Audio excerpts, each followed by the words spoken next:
Good afternoon. Here we are with Coach Robles, America's 915 High School Insiders. Thank you, Coach, for allowing us into your facility.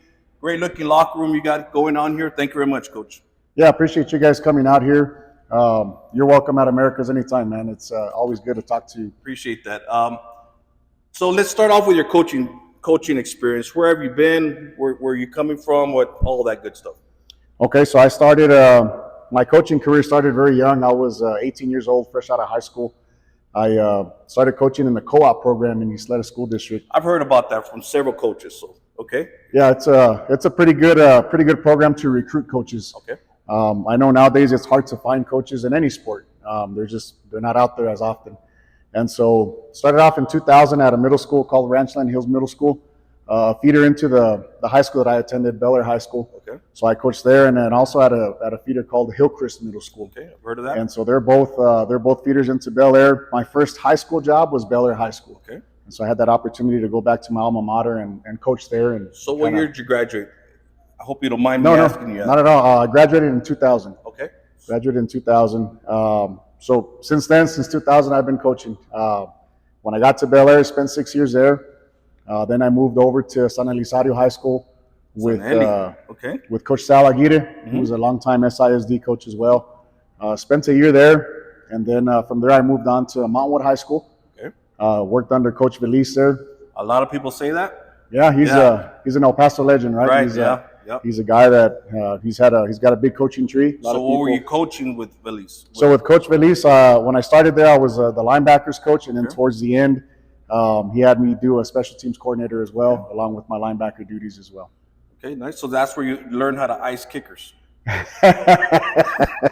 Yeah, he iced my son last year, man. No, you're good, man. It helped a couple of times, but man, that was tough. I didn't realize that was your son. Yeah, but man, that game that was one of those games where you hate to see somebody lose. Huh? Right, it was an awesome game, hard fought game. Yes, sir. So kind of going back to Montwood days, I spent 6 years there at Montwood as well. Coached here for a year 5 years ago. I was a freshman coach, coached linebackers as well. That was a solid America's team back then. Aaron Dumas's junior year. Yep. Lost a real close game to Amarillo Tascosa here. Just a very solid group. First round, second round. So that was actually a regular season game for us. Okay. That team actually won a by-district championship, beat Friendship here, and then lost to the Arlington Colts in the area round. But man, talk about a star-studded team that year. Oh yeah. So that 1 year here in Americas was actually lived short. That was COVID year. So in March, I ended up getting hired at East Lake High School to be their varsity linebackers coach.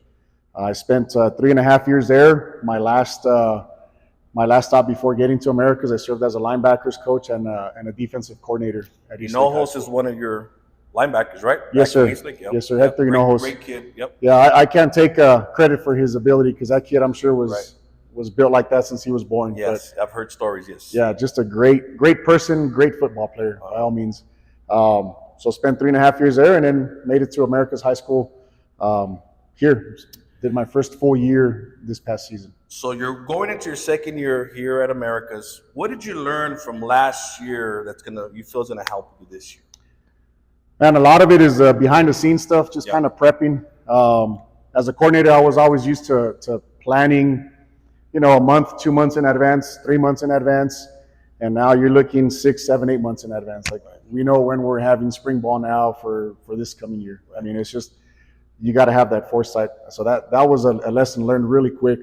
Just the athletic coordinator duties that come with the position. It's not just football. We can't commit all of our time to just game planning and watching film. As much as I would like to do that, it's not something that we're allowed to with our other duties. But just being able to work with other head coaches, being able to work with our staff, having tough conversations with parents, with kids. Those are things that you're not exposed to as much when you're an assistant. Right. And so now that's a daily dealing with you. And so I think as long as we keep the best interest of the program in mind, you'll make the right decisions. But so those are the big things that I learned. Okay. For my first year. So we're done with that boring stuff, right? Let's talk football now. Sounds good. Let's talk some football. Sounds good. Who should we be looking for to this year from America's that's gonna shine on the football field? Who should 915 will be put on notice for? All right, so we've got we're blessed. We're blessed to have some good football players here and some good kids, good young men. Just starting on the offensive side of the ball, we've got two wideouts that are going to stand out, in my opinion: Abdiel Rincon and Trey Guevara. Both wideouts. AB can come in and play some slot, can play some running back for us. He's a 10'6", 100-meter guy, so he's got some speed on him. And then they both love the weight room. They're both not afraid of contact, so I really like that about those kids. I believe one of them has some size, right? Yeah, so Trey's about a 6'3", tall, lanky kid. Yeah. Tough kid. Tough kid. Yeah, he's been offered by Saul Ross, so he's excited about that. Looking for more, obviously, and so he's hungry for that. Right. On the offensive line, we've got our center's returning back. He's the only one coming back, Gabriel Salcido. Okay. He's a 600-pound squat, legitimate squat. Like, he'll get down parallel and he'll explode through the roof, man. He's a great kid, also an A student. Right. And he has a great dad. Gabriel Salcido is one of your coaches, right? Yes, absolutely. So I've known him since he was probably 10 or 12 years old, man. Great guy. Yeah, absolutely. He's one of our defensive line coaches. And the only problem with him, he's a Niner fan. And oh, man, come on. Same here. Same here. No, but that's what got him the job. No, I'm kidding. Staying on the O-line, a guy like Omar Velez and Yerrick Sanchez. We've heard that name, right, Jay? Omar, yes. Good kids. They're going to be juniors. Played as sophomores a little bit last year, and so I'm expecting a lot from those guys. We've got a sleeper, a guy that transferred in, Evan Harris. Okay. He's going to be a player for us. His dad is now coaching here as our offensive line coach. Okay. And in the backfield, we really got some dynamic players. We started off with Cam Johnson. That kid's just worked his butt off. You see his body transform from when he started as a sophomore to now. You know that kid's a worker. Yes. And so his speed hasn't declined. He's put on some muscle, looking very good. We got a sophomore to be named Maurice Edwards. Okay. That kid will come out on highlights, I guarantee you. So he'll play some slot for us and play some stuff out of the backfield. So offensively, those are our guys. Okay. Let's talk about the defensive side. Yeah, absolutely. So defensively, just kind of working from the box out. On the D-line, we've got a young man named Vicente Galvan. Okay. He's a defensive end for us. His counterpart on the other side is Aiden Torres. I expect big things from those guys. Both of them got substantial playing time last year. When we lost Tim Galloway, unfortunately, in the Mountwood game, those guys stepped in, and our defense didn't skip a beat. We continued to be the top defense in the district. Right. Tough. Just guys balled out, man. Yes. And so those two are back. We're definitely excited to have them back in the box. We got a linebacker returning named Marco Vasquez. Okay. Not the biggest linebacker, but man, he's got heart, and he'll hit you. Like, he'll run sideline to sideline, and he'll play wherever he's needed. And so he's someone I'm looking forward to seeing, because he's going to make some noise. On the back end, we're a little young, but we've got a guy named Felipe Aguilar, who's our returning leading tackler. Okay. Reminds me a little bit of Anthony Miranda, and so that says a lot. Yes. That kid's not afraid to come down and hit people, and then he's good in coverage as well. Yep. Yeah, I mean, you did lose some key players, but one thing about America is you guys produce athletes and tough-nosed kids, man. So I'm looking forward to this year for you guys to bring that toughness again, because I've been around for 3 years now, and every year America's is just a tough team. They like to hit. So looking forward to this year's team that you got going up. Anyone else you want to mention? Yeah, we've got a sophomore kid up in the front, Isaiah Amado. Okay. He's a kid that I know he's a sophomore. He's a cherry a little bit, but he's going to do some good things for us as well. Nice. Okay, so I'm a freshman. I'm stepping in. I'm thinking, okay, what should I expect when I get into America's high school as a freshman? And as you know, because of family, as much as we kind of don't want to mix it, you bring in the mom and dad also into the program, right? Because they're going to be contributing somehow or another. So what should you expect if you're coming in as a freshman to Americas? You know what? I'm a firm believer in our motto and what we lay our foundation on, and that motto is person over player. And so I always talk about, yes, we're going to build you to be good football players. Our coaches are very knowledgeable. They're going to teach you the technique, the X's and the O's. But the other thing I really appreciate from our football staff is that they're good men. They have good values, good core values. And really, I want to focus on building a young man.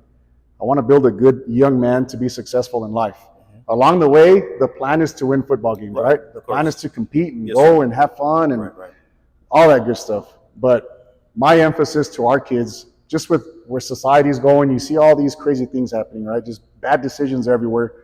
I really want to focus on building the person, just a young man, someone that I'd be comfortable with saying that, yeah, you know what, he's going to marry my daughter. Right. Why not? Right.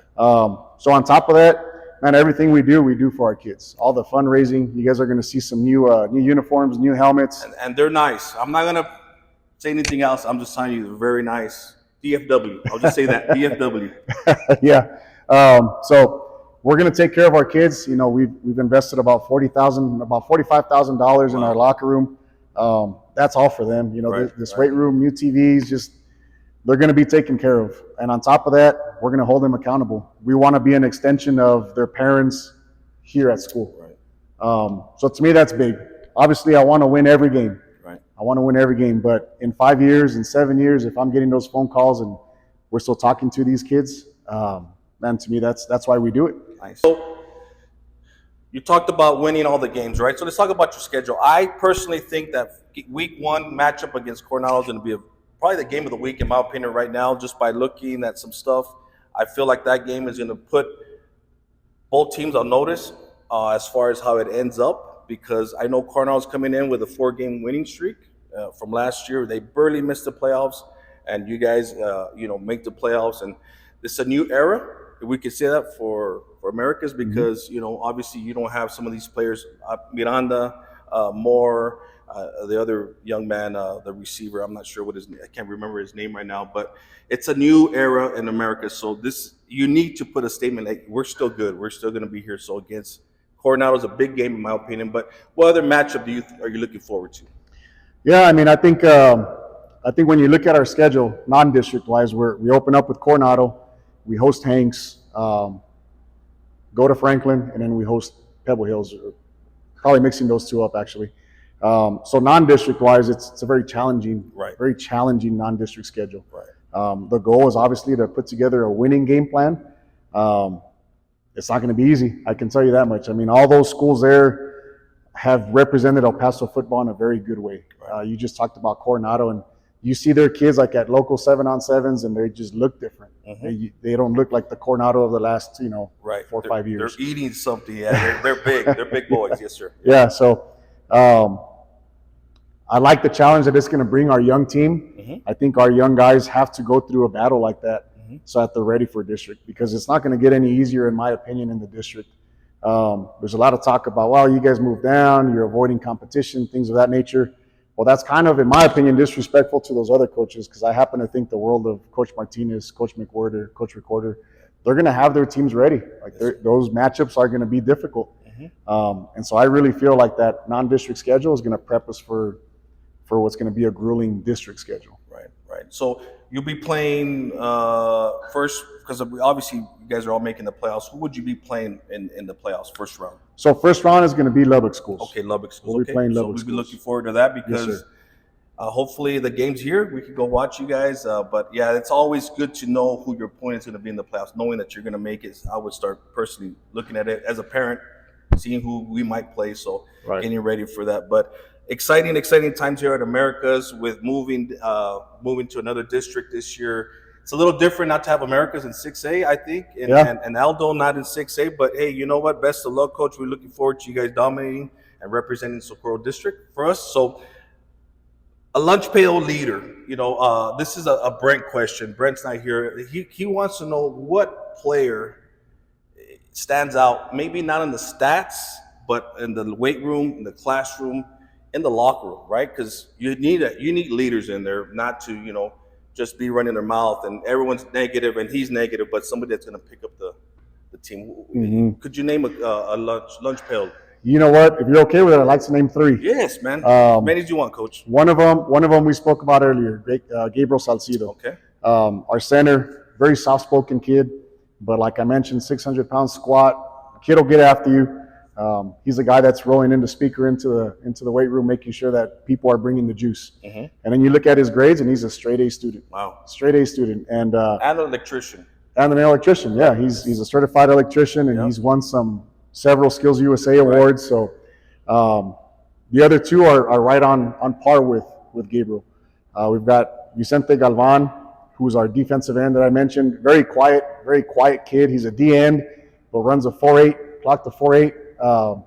automatic time. Like you don't see that stuff. Right, right. And then his counterpart at nose, a kid named Max Avila. Okay. Again, all three kids, straight A students. I think just naturally by position, you're not going to get a whole lot of the limelight, right? Being an offensive and defensive lineman, the fact of the matter is that those kids don't get a whole lot of the limelight, like you say. Right. But when our team is down in the dumps, those three kids, just watching them work kind of spreads that with everybody else. And so that's who I would consider are the lunch pail kids. All right, Coach. So I think, if I'm not mistaken, you're the menudo guy, right? I am. Yes. I love me some menudo. Okay, so I got to stop doing that, by the way. So pregame ritual, is it still menudo? What are we looking at? Well, so the menudo was actually my Saturday ritual. Okay, okay. But pregame rituals kind of calmed down quite a bit. Okay. I went from listening to Metallica, AC/DC, to now my daughter put together, she called it a chill playlist for Papa. Okay, yeah. And so I go, Meow, what is this? She's just listen to it. So it's a lot of the younger music. She'll put on there some Frank Ocean and just some slower kind of just. She says, Dad, you gotta kind of just mellow out a little bit. And so that's kind of my pregame ritual. I'll get everything ready in my office. We'll laminate all of our game plans. Once we get to the sack, I let our coaches really take charge of all the setup and making sure guys are going out when they have to. Right. I kind of like that time to myself just to clear my mind and not forget what I believe are the keys to win the game. And I'll set up a plan for all of us to talk afterwards and then get ready for kickoff. Now, post game, you get that W. What are you doing? Man, it's not very exciting, man. I hate to say that. There's not a whole lot. My days of going out after games, those days are long gone, man. I really miss my family during the week of football. Right. We're here so much. Sometimes we'll get out to Applebee's and we'll have some dinner just with the coaching staff. But usually I just go home, man. I go home and talk to my wife. Nothing wrong with that, man. Nothing wrong with you. Sometimes I want to do the same thing. Just go home. I'm not a coach, but just kind of like turn off the noise and just stare at a wall for a little bit and kind of let it just ooze out. So, but hey, Coach, thank you, man. Thank you for your time. Again, thank you for what you're doing, man, in this community. I know a little bit of the kids that come here, and all I hear is positive things about you. Just keep it up, Coach. And again, Jay and all of 915, we're big fans of high school football. 915, not just one team, but I want to see all the teams succeed.